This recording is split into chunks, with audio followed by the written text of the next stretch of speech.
A Polícia Rodoviária Federal ainda busca identificar o motorista de uma carreta, também não identificada, que na noite de anteontem, ao fazer um retorno na BR-364, próximo ao trevo da Nestlé em Jataí, atingiu este utilitário Hyundai, fugindo sem prestar o devido socorro à vítima, conforme já mostrado aqui no Cidade em Foco. De acordo com o inspetor-chefe da Regional da Polícia Rodoviária Federal, a identificação do condutor e da carreta envolvidos no acidente ainda é desconhecida. Houve a identificação do outro condutor, né? Então nós não conseguimos identificar o outro condutor envolvido, apenas o que ficou no local. O acidente foi feito apenas com esse condutor. Não tivemos nenhuma outra informação que nos levasse a identificar o condutor. E num caso desse fica evidente não só a imprudência desse motorista, mas acima de tudo a irresponsabilidade também, inspetor. Principalmente a irresponsabilidade, mas em princípio o que nós normalmente imaginamos é que quando o condutor se envolve em um acidente e deixa o local, de alguma forma, alguma irregularidade ele está cometendo. Nessa situação ele poderia ter ingerido bebida alcoólica e não estaria ali aguardando a polícia chegar para que outras medidas fossem tomadas. Então nós imaginamos que provavelmente esse condutor envolvido, esse outro condutor, de alguma forma estivesse em alguma irregularidade. E principalmente que provavelmente ele havia ingerido alguma bebida alcoólica e não quis aguardar a chegada da polícia para que lá fossem tomadas as providências no local do acidente. E embora ele tenha demonstrado essa irresponsabilidade, bem como a imprudência verificada no acidente, inspetor, há quem diga, inclusive no local, chegou a dizer a nossa reportagem, que talvez a vegetação alta e densa poderia ter ofuscado a visão dele, ocasionando o acidente. Mas devido a estar em um veículo de porte maior, mais alto, certamente a vegetação não poderia ter ofuscado a esse ponto, ou seria possível? Olha, eu acredito que não. A questão agora é a gente culpar sempre o outro, enquanto que a responsabilidade é nossa.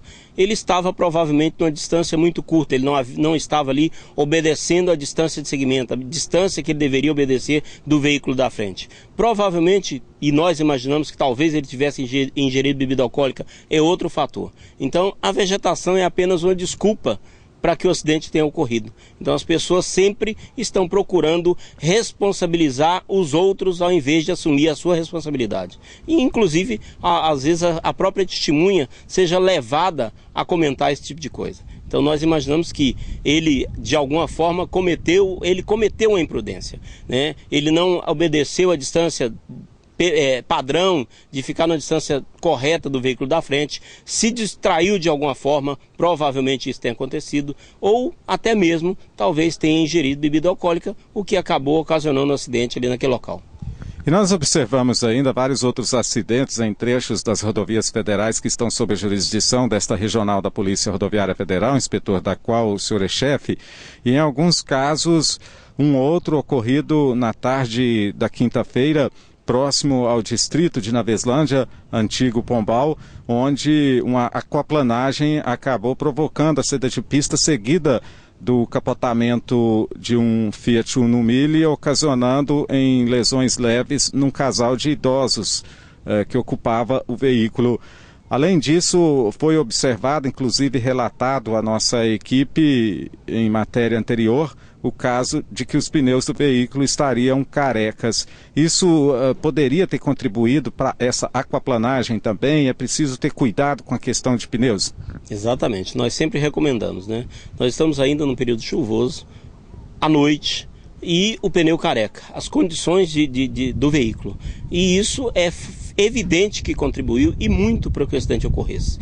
Então, normalmente, quando vemos um acidente desse, a pessoa fala, não, foi a chuva que fez com que o veículo viesse a aquaplanar. Mas ninguém se refere à condição, ao estado dos pneus, à condição do veículo. Então, um pneu careca durante um período de chuva ou durante a noite é um risco muito maior. E provavelmente esse foi o grande fator que levou a esse acidente a ocorrer. Por mais que estivesse chovendo, se ele viesse numa velocidade moderada e os pneus estivessem em boas condições, ele não teria se acidentado. Infelizmente, esse acidente ocorreu, mais uma vez nós vemos presente a imprudência dos condutores ao dirigirem aqui, não somente aqui na região, em todo o país, né? Nós vemos a imprudência do condutor dirigindo com um veículo que não está em perfeito estado de conservação e causando um acidente. É um exemplo bem típico do que acontece constantemente nas rodovias aqui na nossa região. Ainda de acordo com o inspetor, os motoristas devem ficar atentos ao aumento do trânsito de veículos longos que vem sendo registrado nos últimos dias nas rodovias federais em toda a região.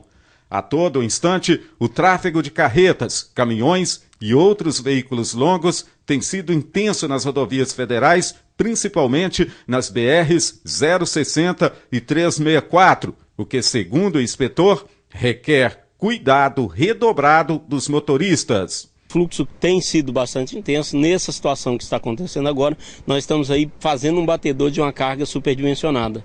Então isso ocasiona mais ainda a diminuição, o aumento na quantidade de veículos, porque a carga é uma carga excedente, os veículos têm que parar e normalmente são veículos de carga, e isso acaba criando uma fila muito grande e essas cargas têm sido constantes, né? Nós temos normalmente trazendo essas cargas de São Simão e deixando em Santa Rita, e é um trajeto grande, ela obedece à velocidade permitida, então às vezes são cargas muito lentas em que se cria uma fila muito extensa de veículos. Então o cuidado deve ser redobrado em todo o trecho e principalmente quando perceber que existe algum tipo de carga excedente, de carga superdimensionada sendo transportada na rodovia. Além desse tráfego intenso de veículos longos, o motorista também deve estar bastante atento a outro fator no trecho da BR-364 que passa em frente ao campus Jatobá da UFG, onde está sendo realizada a roçagem da densa vegetação às margens da rodovia. O trabalho de roçagem foi iniciado ontem, após reunião do superintendente regional do DENIT e outros técnicos do órgão com estudantes da universidade que estão com suas atividades paralisadas justamente por melhorias no acesso da rodovia ao campus.